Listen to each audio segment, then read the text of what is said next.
Touch the right knee. With the right hand, touch the left knee. And declare completion with all the known and unknown unconscious incompletions stored in your muscle memory and biomemory in your knees.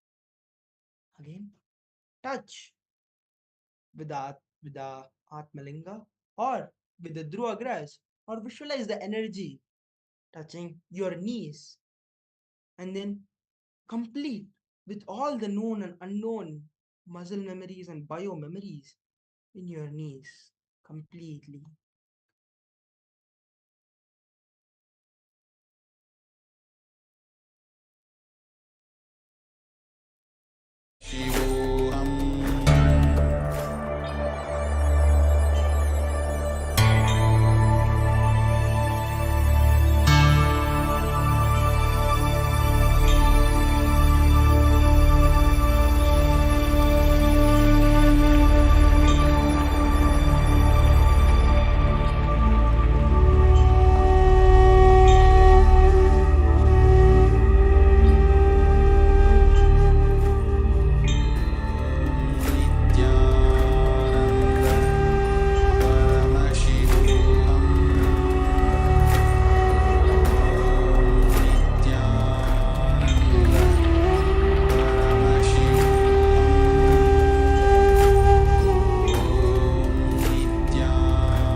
Yes.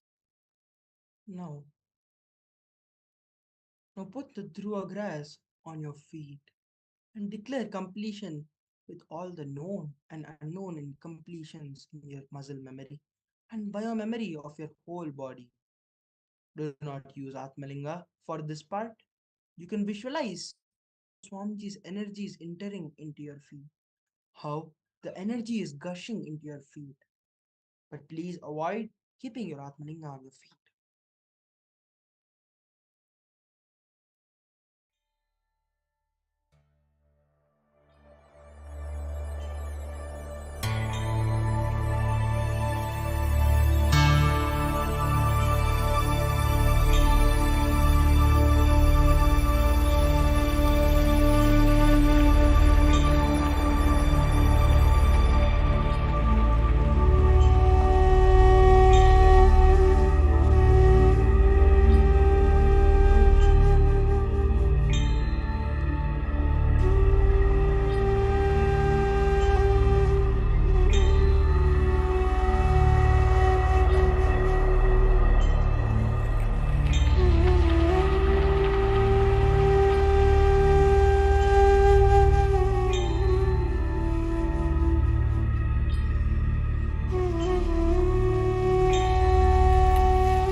Yes. Now, touch your tongue with a dhruva grass and declare completion with all the muscle memory and biomemory stored in your tongue. Please do not use your Atmalinga for this part. You can visualize the energy entering into your tongue. You can visualize the energy there in your tongue.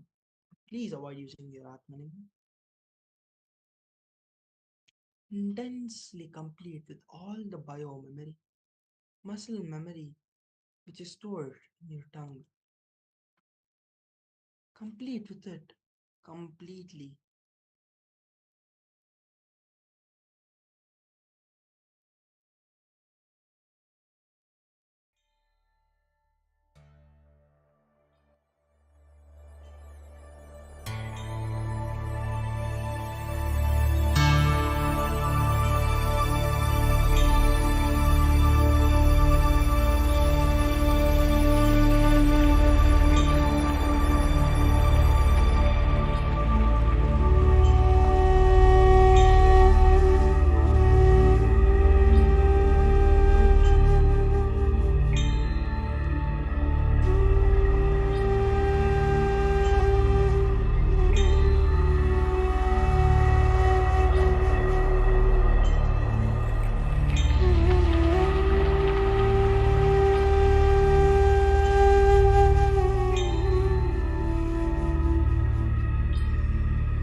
Yes.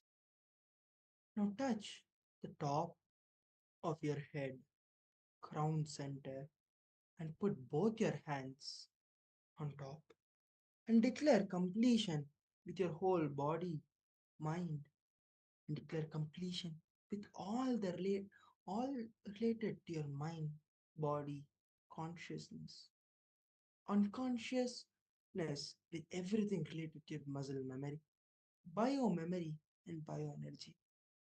Declare completion completely.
Now drop the grass in front of you and just sit in complete completion. Let your eyes be closed. Space of complete completion. If you're holding your Atmalinga, keep it aside. Keep the Atmalinga safely on the ground or on the box or anywhere. Keep the Atmalinga safely. Then close your eyes and just sit in the space of complete completion. If thoughts come, let the thoughts just pass by. Do not give attention to your thoughts. Just sit and clutch the space of complete completion.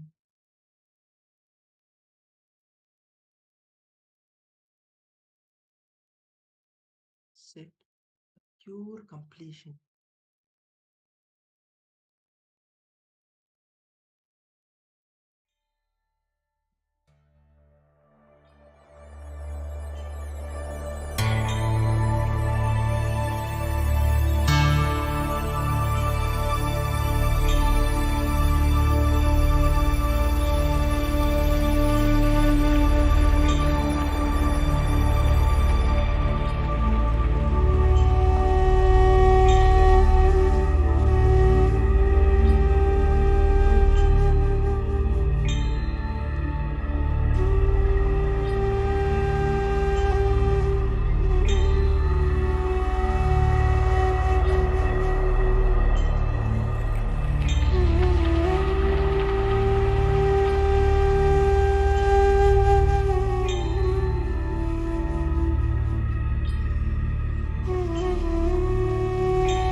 Yes, this will be ending this process.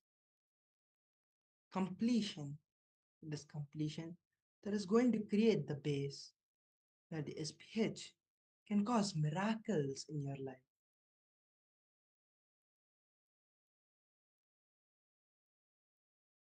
Continuously complete every day. Watch satsang, whether live or alive. That will constantly inspire you in every part of your life. Go on causing Paramashivoham for others. That will continuously keep you alive.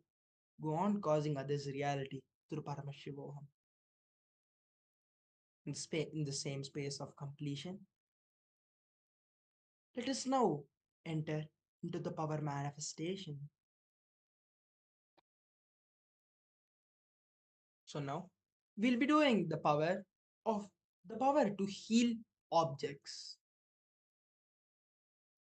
So before we enter into the power manifestation, let us first look at the scriptural reference, the Shastra Pramana, which is from the Vijnana Bhairava Tantra, Sutra 47, Dharana 24. Sarvam dehagatam dravyam idhavyaptam mrighe kshane vibhavaye tastasya bhavana sastira bhavet. The translation goes as, O gaze-eyed one should cognize that the constitutes or the matter within the whole body, such as the bones, flesh, etc., as being pervaded and saturated with the cosmic consciousness, Paramashiva, having asserted. Thus, this awareness and cognition of oneness with Paramashiva will become firmly established and manifest through this body. So this is the Shastra Pramana translation of it. So let us now enter into the power manifestation. So let's get started by getting the powerful cognition for today's power manifestation by opening the Living Enlightenment book, pray to Swamiji, pray to Bhagavan Paramashiva, and open the Living Enlightenment book and look at the first powerful cognition which you get. And that is the powerful cognition which you will be using for today's power manifestation.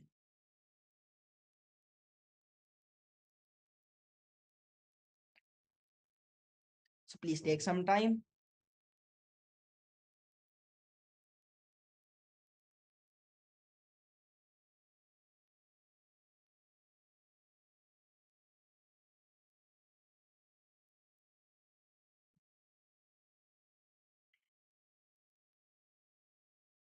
Next, you can identify an object which is not working. You can get anything. You can get a torchlight or a phone or a watch which is not working, and then get it and have it next to you, and then connect with Swamiji through your third eye and allow Swamiji's healing energy to manifest through you and heal the object which is in front of you. So before you start the power manifestation, take a photo of the object which you're having, which you want to heal. Once you have taken the photo of the object which you want to heal, you can keep the object in front of you and hold the powerful cognition which you got from the Living Enlightenment book.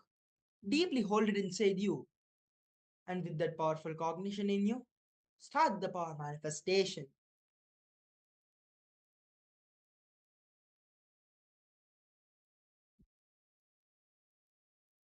Visualize you are Paramashiva, you are Swamiji, and you're manifesting the power. And everything else is a delusion. So have the object which is not working in front of you, and then declare you are Swamiji, and then you want the object which is there in front of you to be healed. And you will see Swamiji's energy will flow through you into the object and heal it completely.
Yes. Now, let us verify.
Sorry for the technical glitch.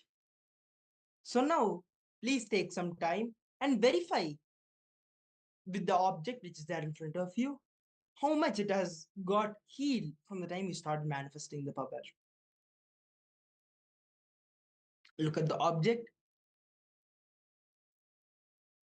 and now take some time and share your experiences on your social media handle and cause everyone around the world come and join Paramashivoham to get to know their higher reality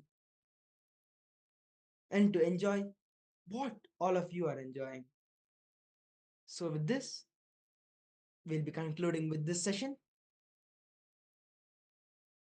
Om Purnamadav Purnamidam Purnat Purnamudachyate Purnasya Purnamataya Purnameva Vashishyate Om Shanti Shanti Shanti Harihi Om Tat Sat Sarvam Bhagavat Shri Nithyananda Paramashivapadukarpanamastu Om Nithyanandam.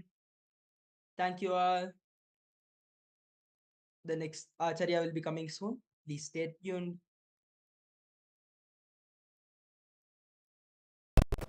Paramashivoham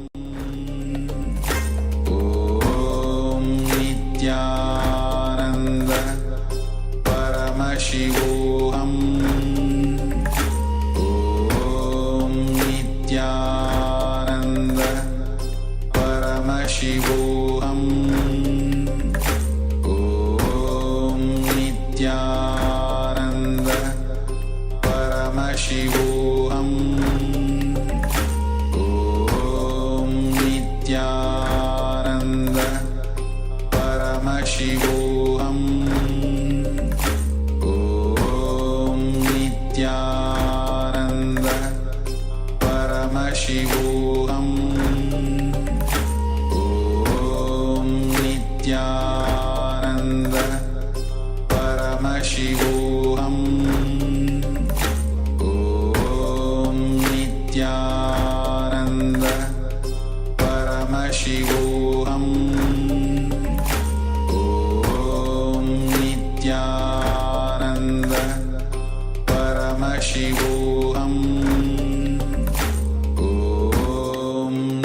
Nityanand परमशिवोऽहम् ॐ नित्यानन्द परमशिवोऽहम् ॐ नित्यानन्द परमशिवोऽहम् ॐ नित्यानन्द परमशिवोऽहम्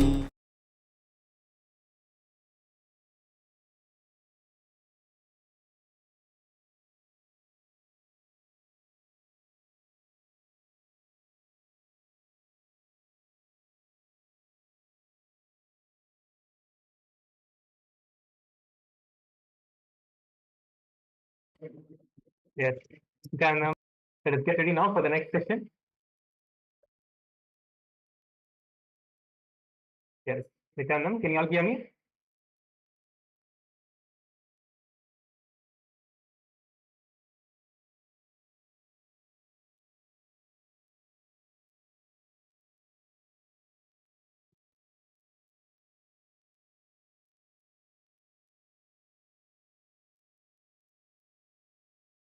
Yes, Nithyananda, can you all hear me? If you can hear me, please show a thumbs up. If you can see me and hear me, please show a thumbs up.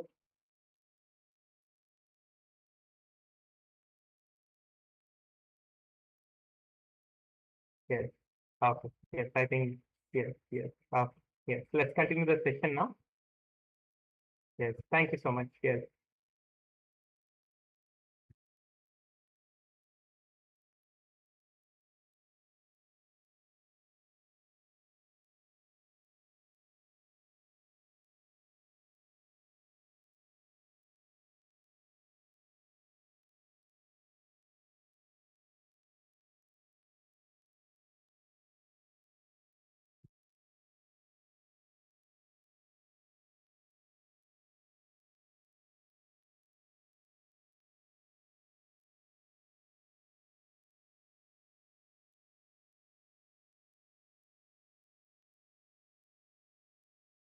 Yes.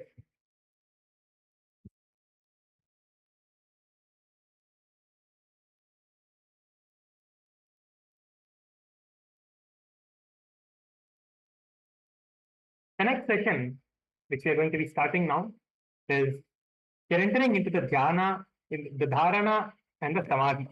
Dhyana and the samadhi. Sorry, the dhyana and the samadhi. Now, before entering into the session, let us start with the Sadguru Vandanam and then let us enter.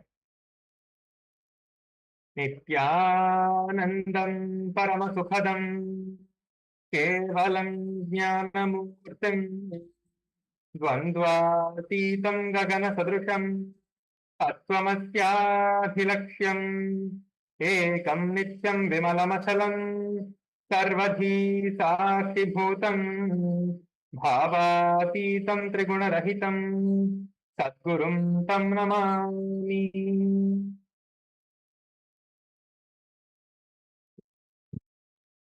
I'm completing with everyone for the technical glitch experience.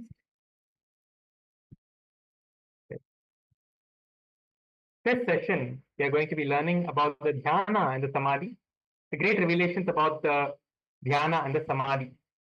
The word dhyana itself is a Sanskrit word, and the meaning of the word dhyana means meditation. It is derived from the root, which is the word ji, meaning the mind, and yana, meaning the which is the meaning of moving. Yana means moving. Okay, so this is where the word of dhyana is derived from. The Supreme Pontiff of Hinduism, Swamiji explains that the dhyana is not concentrating just on one object. Dhyana is raising a frequency to a certain level so that the object on which the meditation is happening and the meditator, you and the object, both lose their boundary and become one. You experience the space of oneness through that meditation that you're doing. So it is not just focusing on one particular object and doing a meditation. It is to experience the oneness with everything, where you are losing your boundary and the object that you're meditating on as well loses its boundary, and you experience the oneness with whole. That is what is meditation. Meditating, for example, on a piece of cloth. If you are meditating on a piece of cloth, the mind and the object lose their boundaries, become one and disappear into the source from where they are both arising is what is dhyana. So if your example, for example, Swamiji is giving an example here of a cloth. If you're meditating on a cloth and you are meditating on it consciously, you will slowly lose the boundary between yourself and the cloth. So there will not be any difference that you're seeing that it is something different from you. You and the cloth will experience a space of oneness and with everything else as well. So that is what is the dhyana. Next is the dhyana does not involve seeing any color and light or hearing music or sensing the presence of the divine being. Dhyana is not having supernormal experiences. While aspirants may have these experiences, this itself is not meditation. All experiences are of the mind, and dhyana can happen only when you drop the mind. Swamiji is saying that all of the experiences that you get is all depending on your mind, is all based on your mind. And the dhyana, the actual meditation, can happen only when you drop the mind. Only when you drop the mind, you will actually even experience that space of oneness. You will experience the space of boundarylessness only when you drop the mind and you're establishing yourself in the mindless space. Meditation is not just some technique to escape from life, and it is actually a technique. It is actually, in fact, it is to intimately get connected to your life. It is not a way. Many people might think that okay, meditation is a way to escape from life. You don't have to do anything. You just need to sit under a tree, and you might have seen a wrong understanding of meditation has been culminated inside you, because of which you think that meditation is something just I need to just sit and meditate, think about something, and constantly maybe go on chanting a name or visualizing an object. No, it is not just that. It is something way more than that. It is intimately getting connected with life, connected with everything around you, connected to yourself, in fact. The Supreme Pontiff of Hinduism says that consciousness is spiraling outwards the life is spiraling inwards towards the consciousness. This is what is meditation. So when you are meditating, the consciousness itself is spiraling outwards, means opening up outwards towards the life, and life spiraling inwards into the consciousness towards you is what is meditation. That is what is actual meditation that happens inside you. Meditation is a continuous evolution process inside. Each experience taking us to the higher levels of awareness and understanding while clearing away the mental garbage of many lifetimes. So the meditation itself will clear all of the lifetimes of garbage, the karmas that we carry, the incompletions that we are carrying inside us, the beliefs, the ideas, the understanding, all of the powerless thought currents, all of them are the garbage that we are carrying inside us, which is stopping us from experiencing that space of samadhi, experiencing the space of oneness with everything. So what the dhyana, which is the meditation, does is liberate you from that space of powerlessness and give you the experience of oneness with Paramashiva. One can meditate on anything, and if the boundary is lost, even enlightenment can be experienced. So when you're meditating, the enlightenment itself can be experienced when you are in that space of boundarylessness. And this one technique itself can lead you to enlightenment. The Supreme Pontiff of Hinduism had his first enlightenment experience happen at the age of 12. He was playfully experimenting with the simple technique of trying to find the source of his thoughts. He noticed that something opened up inside him, which resulted in an experience that was far beyond the scope of his two physical eyes. Today, we are able to understand that what the young avatar, the Supreme Pontiff of Hinduism, had was an experience of spontaneous awakening of the third eye and the experience of Advaita, oneness itself with the whole. So Swamiji had experienced the space of oneness and awakened the space of third eye, awakened the third eye reading, which is the Agnya Chakra, which is located here, awakened that space and experienced the vision of the 360 degrees. Swamiji was able to see up, down, right, left, and all the directions, all the 10 directions Swamiji was able to see when that space was experienced in him during the age of 12.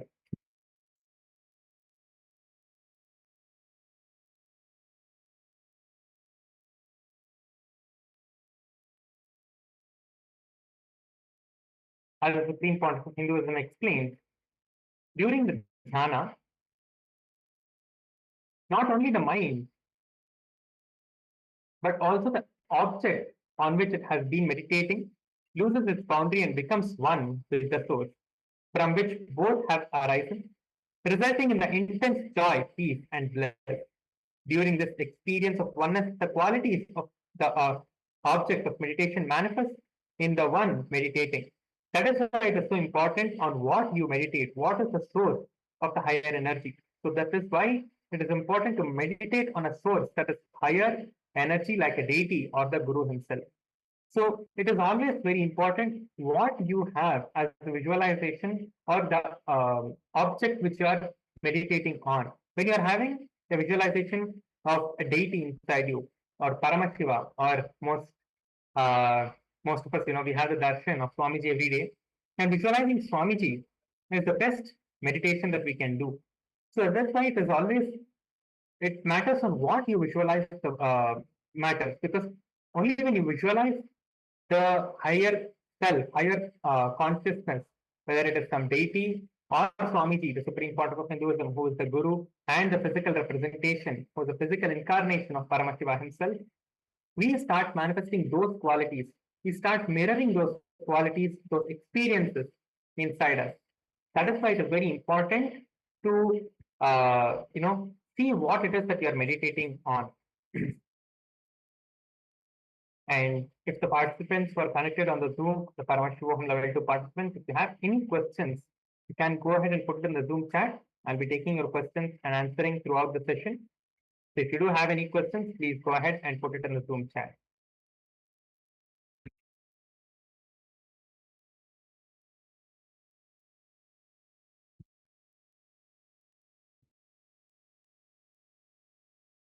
You can take 2 minutes. If you have any questions, you can go ahead and quickly put it in the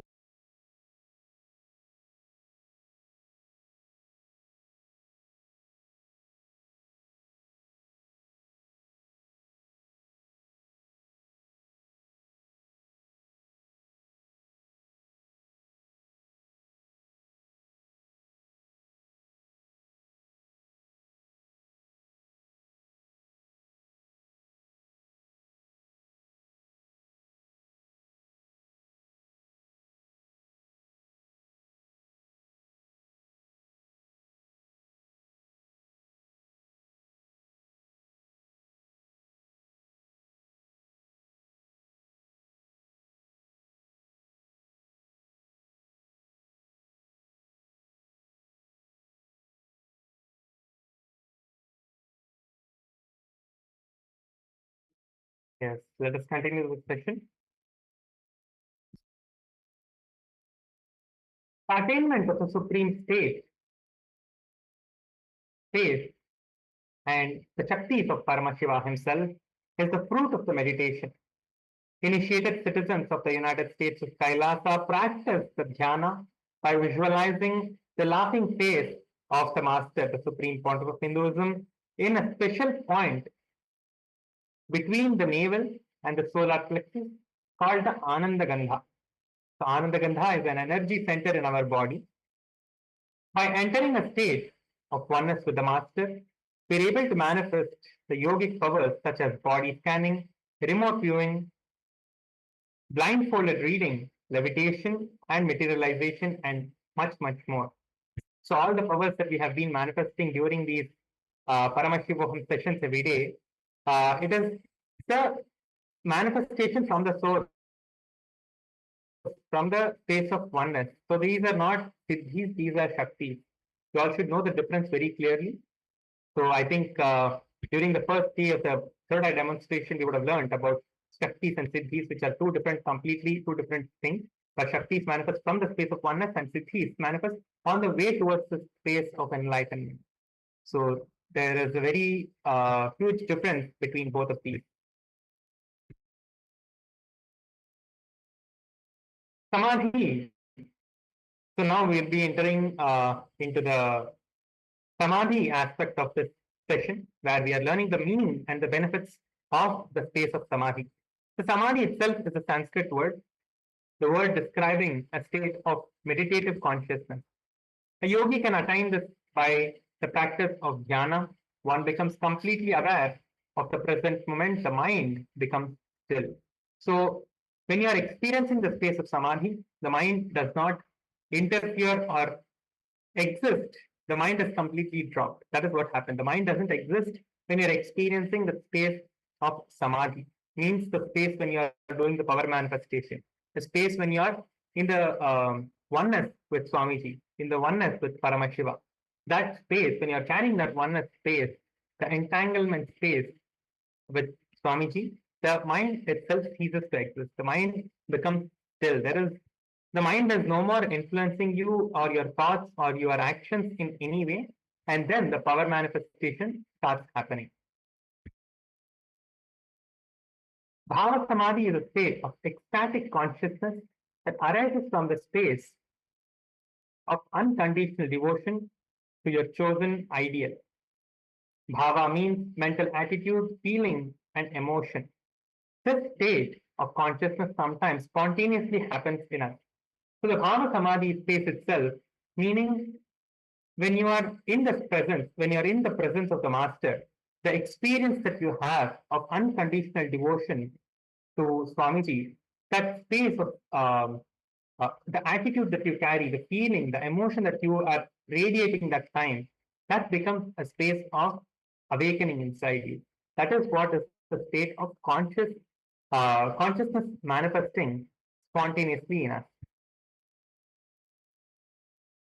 So how do we experience this Bhava Samadhi? By practicing the presence of God is the greatest and most powerful technique to put you in the Bhava Samadhi immediately. Practicing the presence of God is constantly feeling you are with Him and He is with you. So when you are experiencing this space and constantly visualizing, even visualizing, see, Swamiji has already given us the blessing that He is always with us. When you are receiving the darshans every day, it is Swamiji putting himself inside us.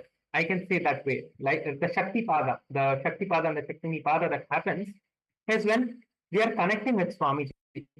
We are connecting with Swamiji in the space of oneness, where you are practicing that space of oneness again and again and again. Even so, what happens is even when you are not in the physical presence of Swamiji, you are immediately able to just tap into that space whenever you want to, just by visualizing his form inside you. That is what is Bhava Samadhi. The most powerful technique is to practice the presence of the God. Like practicing, the most powerful technique is the Bhava Samadhi darshan, right? So practicing the presence of God is constantly feeling you are with him and he is with you. Just constantly feeling his presence inside you, visualizing him inside you. That will put you in that space of oneness which you have during the darshans. That ecstatic space that you experience during the darshans is what is the Bhava Samadhi. So that is what we experience during the time of the darshan itself. So practicing the presence of God means cognizing his presence is there with you and constantly relating with him, keeping him present in your presence. Keeping him present in your presence is practicing the presence of God in you. Yes. If you have any questions, please go ahead and put it in the Zoom chat. Now, we're going to be watching a beautiful satsang, beautiful revelation by Swamiji, the Supreme Pontiff of Hinduism. So let us get ready now. Sit with your head, neck, and spine in a straight line.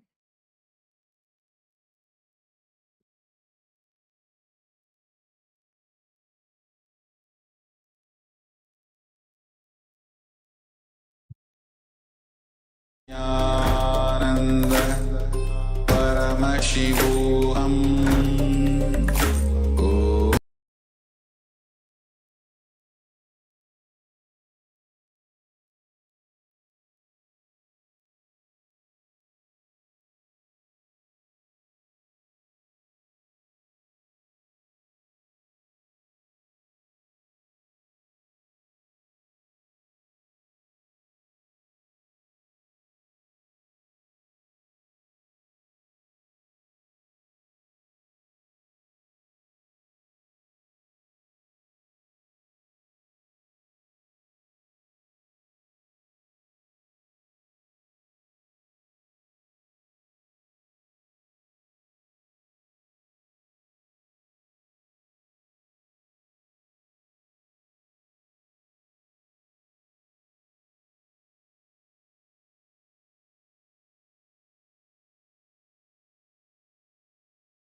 Yes. So such a beautiful satsang where Swamiji was describing the power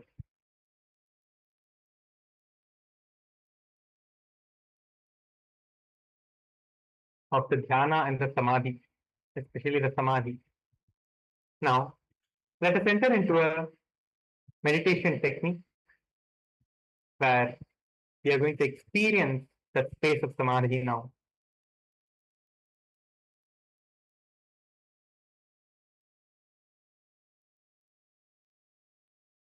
The essence of the session is actually the practicing the presence of God means cognizing His presence. There is, is there with you, and you constantly relating with Him, keeping Him present in your presence. That is what is the samadhi.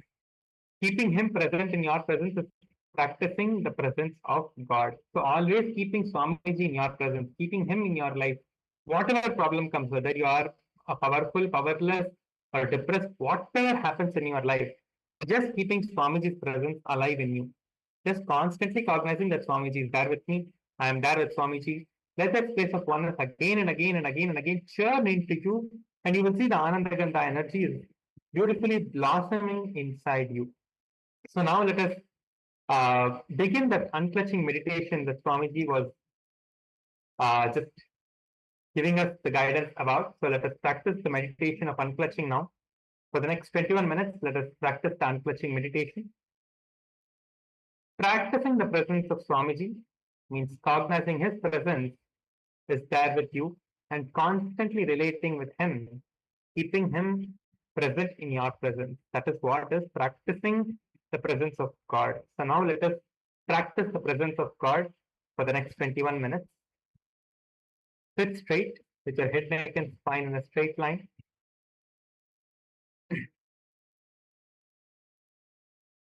Sit in a comfortable position.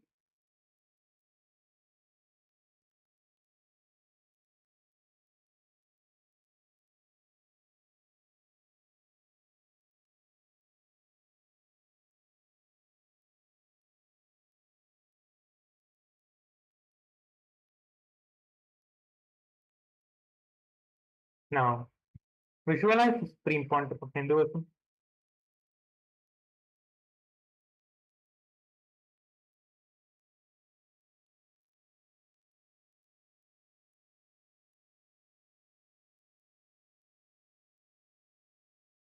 Visualize Swamiji in a space